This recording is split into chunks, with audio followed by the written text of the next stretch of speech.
Welcome to our presentation. We're going to discuss Chapter 8, Our Hope is in the Rising Generation by Nazira Sadiq Wright.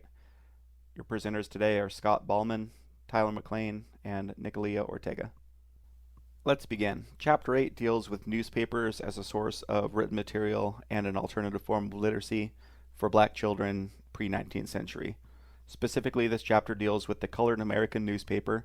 It ran a column, originally titled the Youth Department, later renamed the Children's Department, aimed at black children.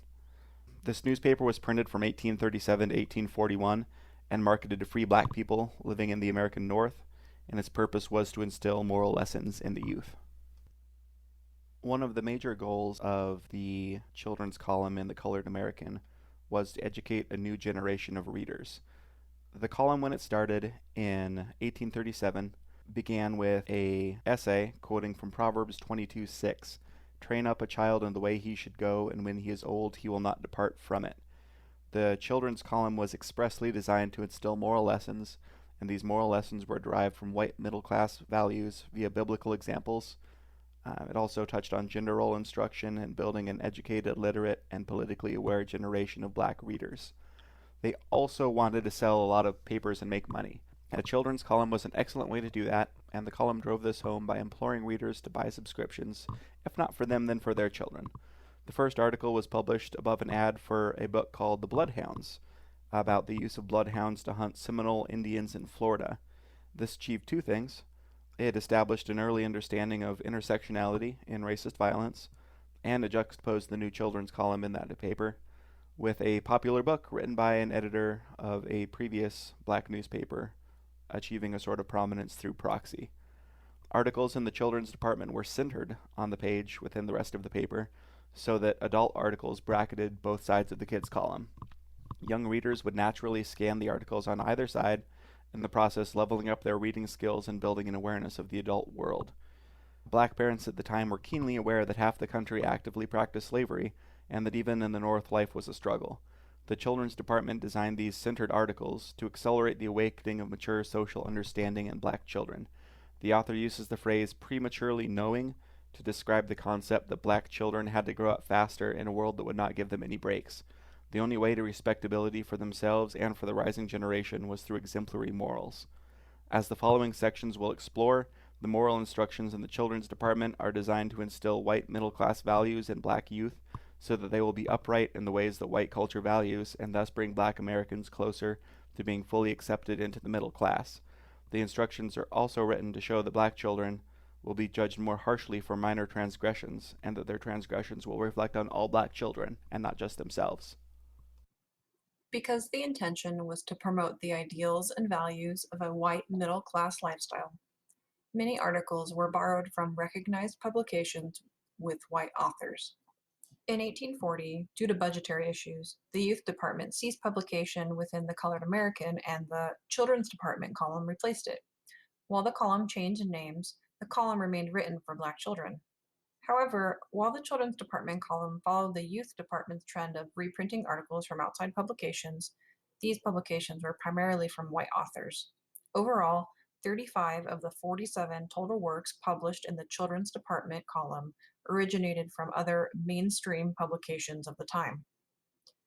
To differentiate original works and reprints from each other, original works were, quote, signed by the editors, contained direct addresses to child readers, or exhibited no identifying markers, end quote. On the other hand, reprints displayed, quote, a full signature, initials, or the title of another newspaper, end quote. Sometimes articles had no identifying characteristics for authorship, or the markings themselves were initially misinterpreted. The scholar Eric Gardner determined that, quote, much of the reprinted material by writers long assumed to be African Americans was in fact material by white writers, end quote. This leads us to authorial intent. As the scholars Scruggs and McGill note in the chapter, when an article is reprinted somewhere after it is initially put to print, the original intent and meaning of the work can be lost.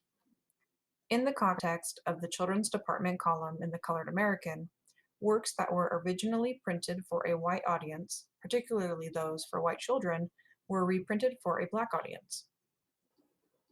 In this changed context, articles had different meanings, which were communicated to readers by implicit and explicit means.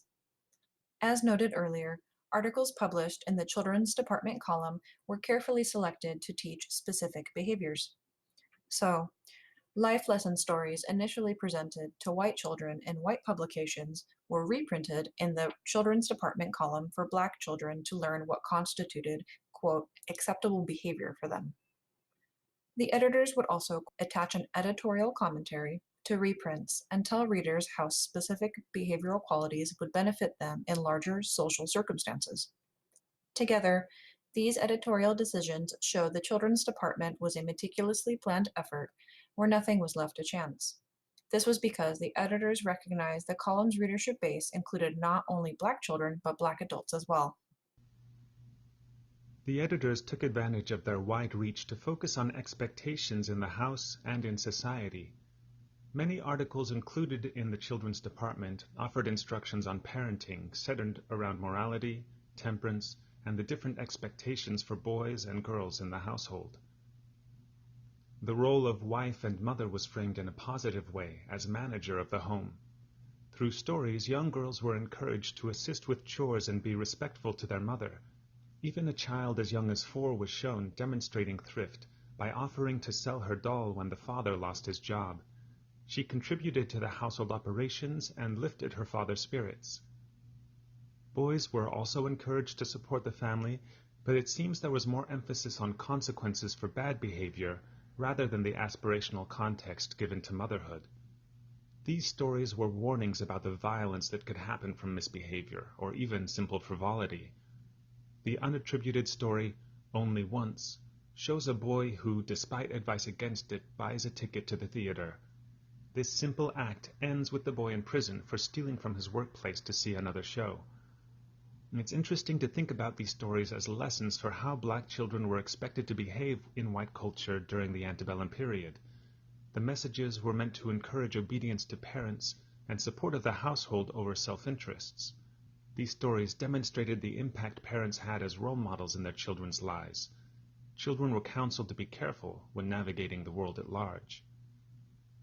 Familiar tales were published in the Children's Department as well, such as Aesop's Fables.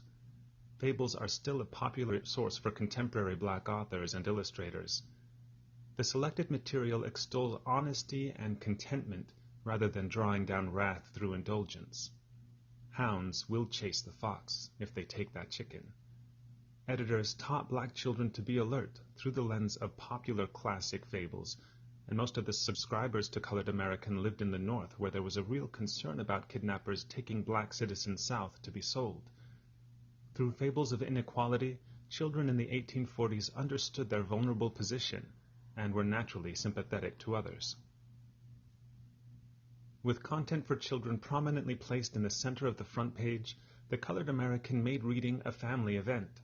Leveled text and adjoining social and political pieces gave accessibility to a wide range of newly informed citizens. Reprinted articles demonstrated the white middle-class ideal. Focusing on morality and obedience, hoped to prepare Black children for a new social level and gave parents advice on how to do so while still acknowledging the dangers of an integrated society in this period. This column contrasts the self-curated reading Black children had managed up to this point through limited options and self-generated material. Thank you for joining this presentation.